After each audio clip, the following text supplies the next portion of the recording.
notre programme avec le Mercato des légendes McDonald's. Bonjour à toutes et à tous et bienvenue dans votre résumé de la 21e journée de Ligue 1. Week-end de classique au Parc des Princes. Paris, leader, reçoit une équipe de Marseille 3e dans la plus grosse affiche de notre championnat. Une rencontre qui aura des conséquences pour le reste du haut de tableau. Lens espérait récupérer la première place et Lyon pouvait finir la journée sur le podium en cas de défaite de l'OM. 4 défaites consécutives en Ligue 1, Lille 5e s'est fait distancer les premières places et devait absolument retrouver la victoire sur la pelouse de la Lanterne Rouge. Metz, Alpha Touré et les Grenats pensent ouvrir le score, mais la joie est de courte durée pour les derniers du championnat. Intervention de l'assistance vidéo, le but des Messins est annulé pour une position de hors-jeu au départ de l'action. Pas de première réalisation en Ligue 1 pour le jeune milieu de terrain sénégalais, Alpha Touré. Lille pousse pour arracher les 3 points en fin de rencontre. Metz se dégage du mieux possible. Le ballon revient jusqu'à Félix Correa. Frappe enchaînée sur le montant de Jonathan Fischer. Très grosse occasion pour des Lillois frustrés par leur manque de réussite. Ultime opportunité pour les Dogs dans le temps additionnel. La nouvelle recrue Gaëtan Perrin s'essaie de loin, mais très belle envolée du gardien messin. Parade aérienne et décisive. Pour la première fois en 10 matchs de championnat, la défense de Metz ne cède pas. Match nul 0-0, Lille ne prend qu'un point et laisse filer les équipes du top 5.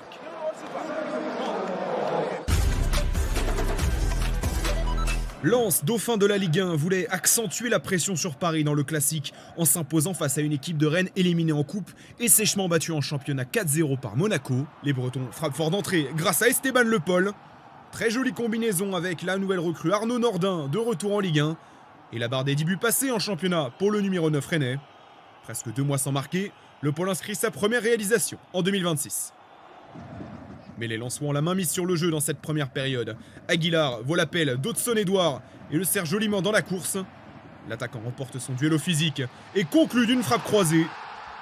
8e but pour le numéro 11 lensois cette saison. Mathis Silistri est battu. Le jeune gardien de 20 ans est titulaire dans les cages rennaises en l'absence de Brice Samba, non retenu dans le groupe par Habib Bey.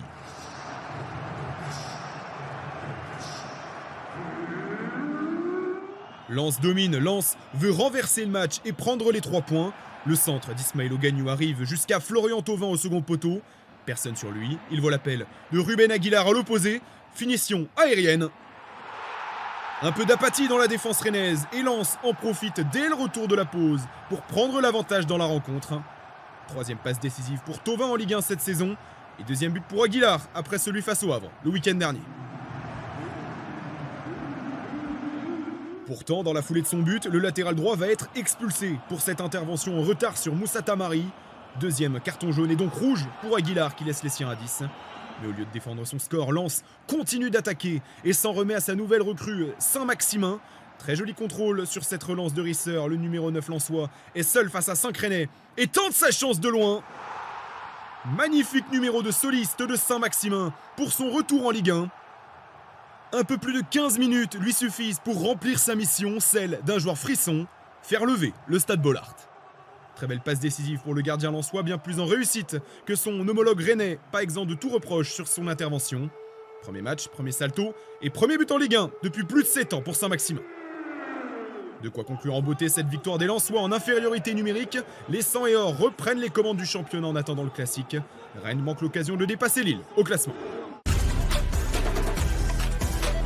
Derby breton du côté de Francis Leblé. Brest, sans victoire depuis 3 matchs, recevait une surprenante équipe de Lorient, 9e et invaincu depuis 9 rencontres. Pourtant les Pirates dominent, mais Rémi Labolascari manque de réalisme en première période. Déjà proche de couper un bon centre plus tôt dans la rencontre, le ballon fuit cette fois-ci le cadre d'Yvon Vogo. La réussite, le numéro 14 brestois va la retrouver peu après la pause. Centre dévié par le gardien. Mais très bel enchaînement de Rémi Labolascari. Cette fois-ci est la bonne pour l'attaquant brestois. Les locaux dominent et sont enfin récompensés par la persévérance de l'ailier de 22 ans. Brest mène à domicile. Mais Brest ne se contente pas d'un but et se projette très vite. Belle remontée d'Hugo Magnetti. Service pour Junior Dina Ebimbe. Son centre est dévié, mais Ajorc pousse le ballon au fond des filets. Un but du break qui fait du bien aux Brestois, mais aussi à leur attaquant. Dans une saison moins prolifique devant les buts. Auteur seulement de 3 réalisations cette saison. Joli coup de Brest à domicile, victoire dans le derby et fin de série pour Lorient. Les Merlus s'inclinent pour la première fois en Ligue 1 en 10 matchs.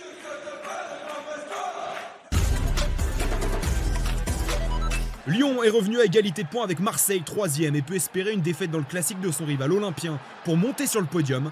Mais avant cela, il faut battre Nantes, 16e et barragiste. Canaries font passer le premier frisson à la Beaujoire sur cette tentative de Mohamed Kaba sur le montant. Mais en ce moment, rien n'arrête la belle dynamique des Gones. 11 victoires consécutives pour l'OL, toutes compétitions confondues. Et cette fois-ci, la solution vient sur un corner. Dégagement nantais. La frappe d'Afonso Moreira est déviée par Pavel Schulz. Lyon est réaliste et débloque la rencontre. Son numéro 10, encore une fois décisif, certes avec un peu de réussite. Mais 10e but pour Pavel Schulz dans sa première saison en Ligue 1. Réaction nantaise en seconde période. Mathis Ablin, balle au pied. L'action se décale à droite. Centre pour la tête de Youssef El Arabi. Mais poteau trouvé par le buteur marocain. Dominique Graef peut s'estimer chanceux de voir ce ballon lui revenir directement dans les gants. À l'heure de jeu, Lyon se retrouve à 10. Sa nouvelle star Hendrick est sanctionné pour une intervention dangereuse par derrière. L'arbitre, dans un premier temps, a choisi le carton jaune. Finalement, c'est le rouge direct pour le prodige brésilien. L'OL va devoir faire sans son attaquant, auteur de 3 buts en 4 matchs de Ligue 1. Déjà bousculés, les Lyonnais perdent la maîtrise. Nantes insiste pour égaliser. La frappe du jeune Guirassy entrée en jeu est déviée et finit sa course sur le montant de Dominique Graef. Mathis Ablin était sur la trajectoire de cette frappe, mais toujours pas de réussite pour les Canaries. Lyon arrache la victoire à la Beaujoire et dépasse provisoirement Marseille en attendant le classique face au PSG. 6e victoire consécutive en Ligue 1, 4e défaite de suite pour les Nantais.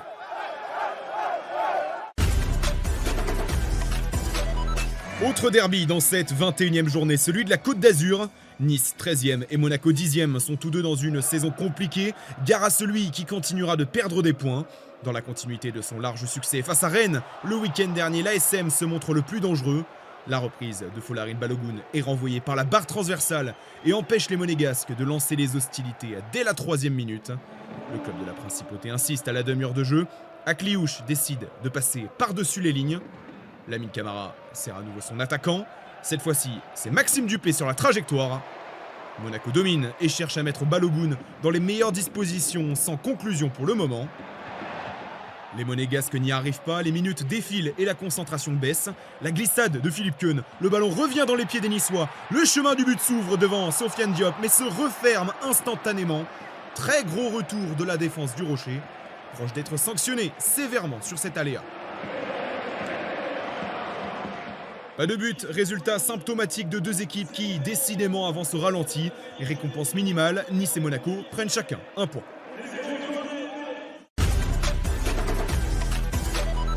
Le Havre, sans victoire depuis 3 journées, recevait une équipe de Strasbourg déterminée à profiter des faux pas de Rennes et de Lille pour remonter à la 5e place.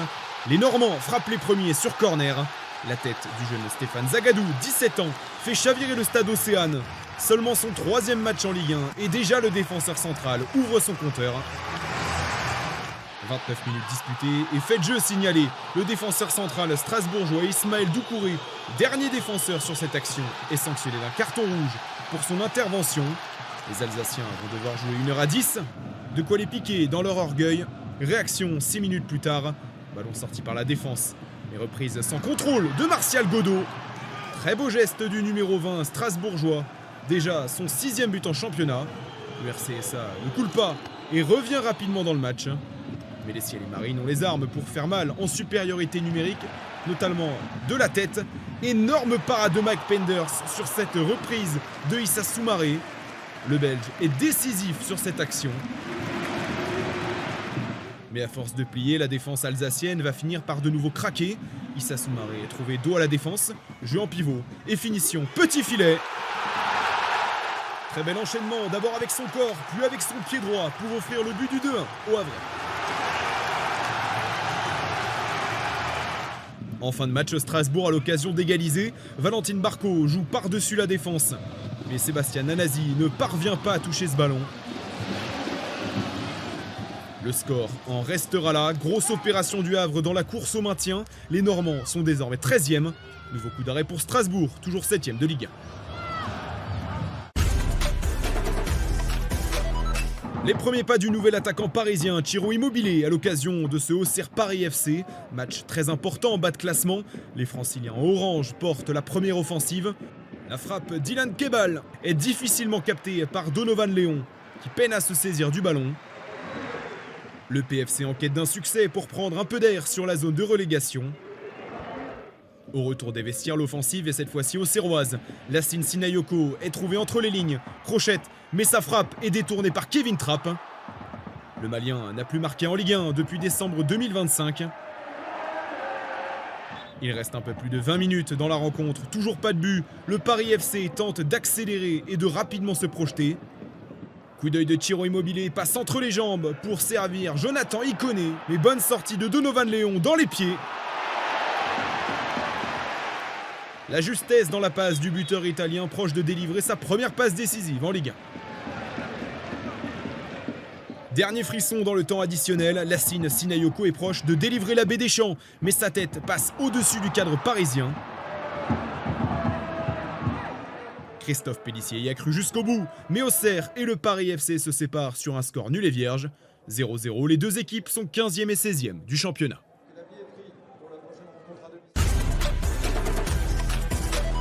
Angers-Toulouse, les deux équipes pouvaient faire une belle opération en s'imposant, le SCO en faisant un grand pas vers le maintien, Toulouse pour se rapprocher des places européennes. Le TFC est plus entreprenant à Raymond Kopa et oblige Hervé Kofi à l'arrêt pour les photographes sur cette frappe lointaine. Kofi décisif comme souvent cette saison, mais cette fois-ci proche de s'incliner sur cette tentative de Pape Demba Diop. Le ballon frôle la cage angevine et laisse les deux équipes à égalité avant la pause.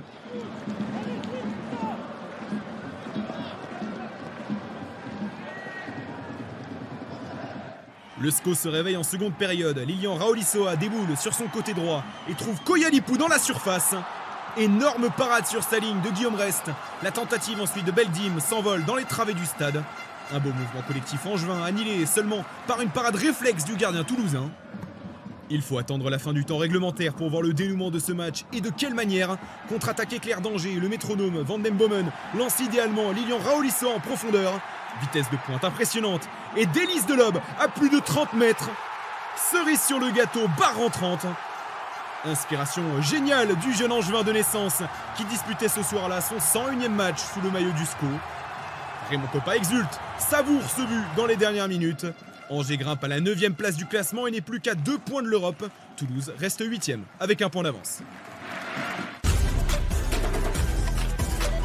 C'est le rendez-vous de la journée, le rendez-vous de la saison pour les amateurs de Ligue 1. Le classique PSG-OM. Marseille a remporté le match de la phase aller, Paris le trophée des champions.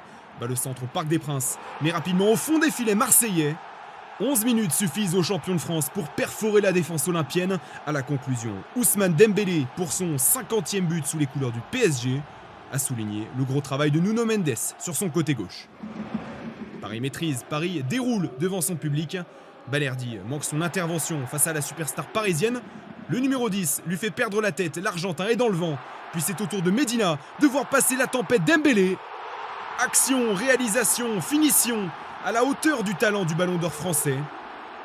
Sur ce rush en solitaire, Ousmane Dembélé fait le break et régale le Parc des Princes sur son 7e but en championnat cette saison. Paris ne s'arrête pas en si bon chemin, Marseille suffoque sous le pressing. Joao Neves parvient à s'échapper avec le ballon. Tentative de centre déviée par Medina, impuissant. L'Argentin marque contre son camp. 3-0 pour Paris et la démonstration est loin d'être terminée dans la capitale.